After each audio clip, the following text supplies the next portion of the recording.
As Austin Ford slammed the tailgate of his truck, his fishing gear in his hands, he turned to the sun's warm rays that fell over his fishing club. A few white clouds peppered the sky and a gentle breeze blew westward. Around him, many other anglers were retrieving their fishing gear, some already well on their way to the lodge that served as the entrance of Lures and Legends Fishing Club. Taking one last look around, Austin joined the fishermen in heading up. He marveled at the luck with the weather as he walked. He couldn't have asked for a more pristine set of conditions for the first day of the club's annual fishing tournament.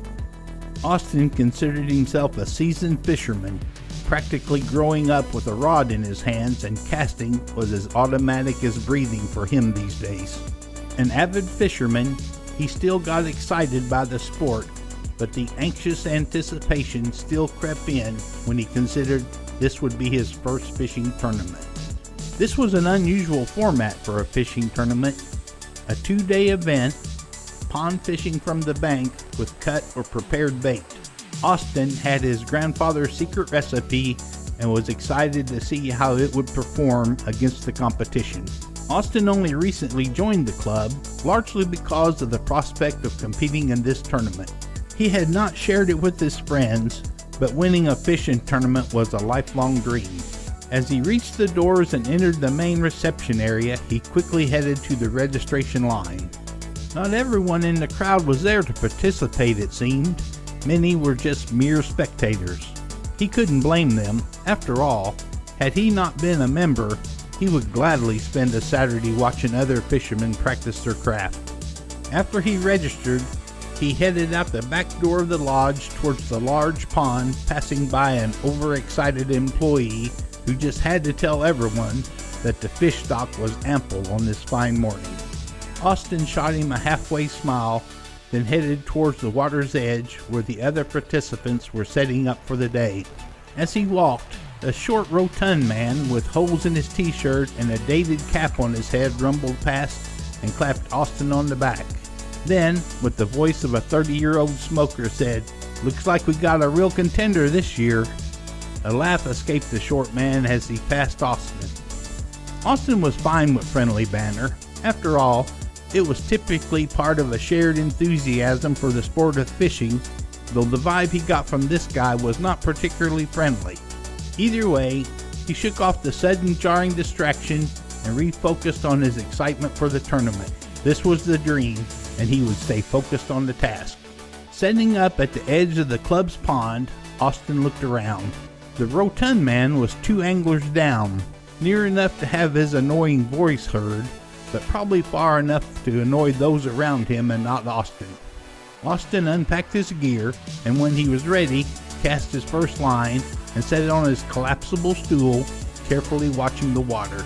His wait wasn't a long one, as the first bite came in a mere 15 minutes. He cast his line again shortly after, and in under 10 minutes was rewarded with another catch.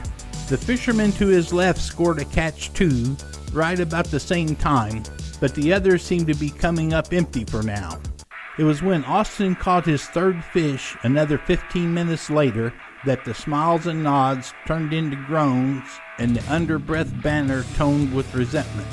Did they not consider the possibility there would be someone who knows what they are doing, or just got very fortunate, Austin wondered to himself.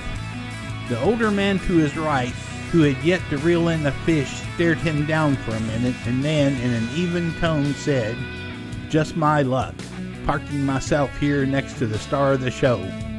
That expression was not meant to be funny. "Just here for the fish, friend." Austin flashed a half smile that he hoped didn't come off as arrogant. "They seem to like my grandfather's secret recipe." He gestured to his bait, of which he had plenty. "Feel free, friend. Help yourself." The man grunted, but turned back to the water, seizing the conversation. Soon, the passive-aggressive comments started from several fishermen around, especially when Austin reeled in 2 more within the next hour. Austin had no doubt he was ahead, but he wasn't planning on stopping. It's a competition after all, he reminded himself, staving back his creeping guilty conscience. Someone has to win, and it happens to be me at the time being." He tried to suppress the part of him that really wanted to gloat. Shortly after, the older man, who Austin overheard others refer to as Tom, started acting suspiciously, wandering over to the water with what seemed like a bait bucket, although it was clearly empty.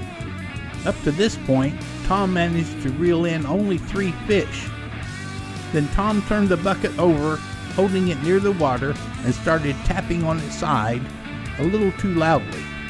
Austin realized that Tom was trying to be noisy to spook away some of the fish.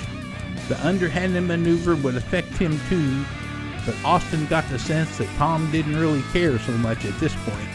Looking around, Austin caught other fishermen giving Tom questionable looks.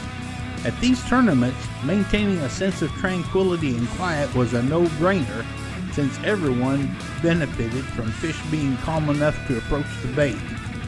The short man with the ripped shirt seemed to be especially peeved at Tom's actions. This was a tricky situation. If people made a thing out of this, it would only increase the noise level and would have the effect Tom seemed to be going for anyway, not to mention get them all disqualified. This needed to be handled differently, and it didn't seem like anyone was doing a thing. Austin cast a few more glances around at the other fishermen who bore looks of annoyance, clearly starting to understand Tom's intentions. They met Austin's gaze. Where rivalry and a degree of competitive animosity were there before, now was only a sign of understanding that Tom was out to wreck the tournament for everyone else, probably thinking that the following day would allow him some additional luck. Austin set his rod in the fishing rod holder, making sure it was secure, and slowly stood up.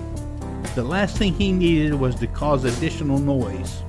As any fisherman knows, quiet is an angler's best ally.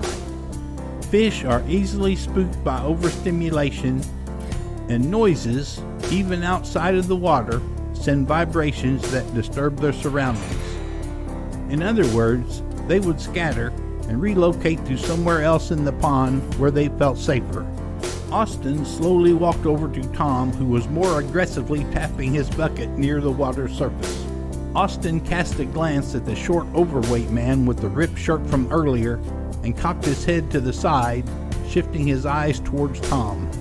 The man may not have picked up on what Austin was planning, but he seemed to understand that his assistance in dealing with Tom was requested. He slowly placed his rod in the holder and got up. Austin looked back as he headed toward Tom. For his part, Tom became quickly aware that Austin was approaching and took a defensive stance, pretending to look away and not see Austin's approach. Keeping a normally subdued conversational tone, Austin spoke up. "Sir, I believe you are missing a catch of the day out there." Tom looked up and in Austin's direction. The short man approached from a different angle, just outside of Tom's peripheral vision. Slightly confused, Tom suddenly realized that Austin meant that something was finally biting for him, and he turned towards his rod. The timing couldn't have been more ideal. Austin came over and pointed out in the water where a fishing line began to move. Tom let out an audible gasp, losing his focus on the bucket. Within a 2-second window, he suddenly realized that the line Austin had pointed out wasn't his, but the neighboring fisherman's. But the momentary distraction was enough time for Tom to forget about the bucket in his hands and for the short man to snatch it from his grasp. Realizing what just happened, Tom whipped around, confusion, aggravation, and annoyance in his eyes. The short man was backing away with the bucket. "What the? Give that back." Clearly, if he wasn't going to bother everyone with the bucket, his voice would more than suffice. "Hook, line, and sinker, old man," said the short man with a wry smile. "Classic bait and switch. Oh, I got a million place-appropriate puns. What I don't have is patience for inadequate fishermen who are out here to wreck the experience for the rest of us. You can have the bucket back when you are heading out." Tom began to turn red and was about to start screaming when everyone's attention turned to Tom's rod dancing in the holder. Tom drew a glance at it, turning everyone's attention in the same direction. The rod and line were jerking violently as if being pulled by a large creature from below the surface. Tom hesitated for a second, but Austin stepped back, lifting his arm and extending the palm of his hand toward the rod. "This is not time to be falling asleep, old-timer. You might have the catch of the day." Tom glanced around quickly, but then made his way back over to his rod and got behind it, grasping it with two hands. He then began to reel the persistent fighter on the other end. Seconds later, he drew what was easily the biggest fish of the day, much to the awe of the fishermen around him. Austin was surprised, but hoped this would alleviate the man's bitterness at his lack of success. Tom's mood seemed to change almost instantly, as he was now beaming from catching such a large fish. He also seemed to forget all about the bucket the short man took from him. Austin headed back to his spot. It was time to refocus. Somehow, Tom lucked into a good catch, so Austin needed to reset. Though he was sure he was ahead in terms of catch quantity, he checked his line, then reeled it in, replenished it with fresh bait, and cast again. The rest of the day went quietly, and when the club's hours were winding down, a representative came by and weighed everyone's catches and recorded the total weight. Assistants came by to get the catch barrels and began to return the fish to the pond. Tom was reluctant to part with his big catch and made certain that everyone around got a glimpse of his accomplishment. Sunday brought less than ideal conditions, overcast with random showers, and it didn't strike Austin as ideal fishing conditions. However, as a lifelong fisherman but a first-time tournament participant, he decided to look at it as an advantage. He had fished in much worse weather and had some decent catches. Perhaps it would be the other, less experienced competitors who would not succeed, but he would not be among them. The tournament scores were based on the total weight of the catches of the two combined days, and while Tom and some others may have hauled in bigger fish, Austin was in the lead based upon total weight. He positioned himself, threw up his standing umbrella, pulled the hood over his head, and watched the water. Naturally, this would be a more inconvenient day. As he cast the line, Austin knew it would be hard to tell fish activity from the raindrops, but that was only a minor problem. The vibrations hitting the water were likely to make the fish wary and significantly lower his results. He might be in a position where he had to rely on his sizable haul from the previous day to get him to the top. The 6-hour window given to the competitors within which to complete the day seemed to be moving by quickly. Austin spared the occasional glance around, but did not see anyone pulling in much. He did not reel in his first fish for the day until well over 3 hours, and a second larger one about 45 minutes later. He did not see Tom or the short man with the ripped shirt, but he was certain they were not going to miss out on this day. As the tournament window drew to a close, Austin was able to reel in just one more fish, but it was the second biggest he had caught up to that time. The rain got harder throughout, but slowed towards the end, ceasing completely with about 10 minutes to go.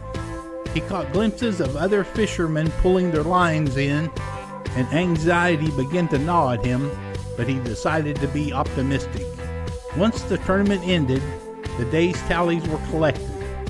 Every catch barrel was inspected, with assistants recording the weight just like the day before. They walked down the line of fishermen and noted all the numbers. Then all the competitors headed to the main lodge. The smell of fish and wet fishermen would likely turn most people the other way, but the anticipation Austin held had overridden all of that. The wait for the final tally seemed to take ages, but finally, a representative came out congratulating everyone on another year in the club's tournament. He said the results had been tallied and they were ready to announce the top 5. 5th place went to a pimple-faced young man who came up on stage and awkwardly accepted his award. 4th place went to a middle-aged woman who seemed entirely too happy to be there. Austin tried not to let his nerves get to him, but the anticipation was getting harder to deal with. Third place rocked him a bit as they brought up Tom, who signaled the size of his catch to a round of cheers. And finally, the top 2 competitors, announced the host. This was a close one, folks, with a difference of just half a pound. The second place goes to a new addition to the club. Austin immediately held his breath and told himself that to get second place in your first year was pretty great, though he wasn't sure he could repeat that kind of success next year. "Dave Malik," proclaimed the announcer.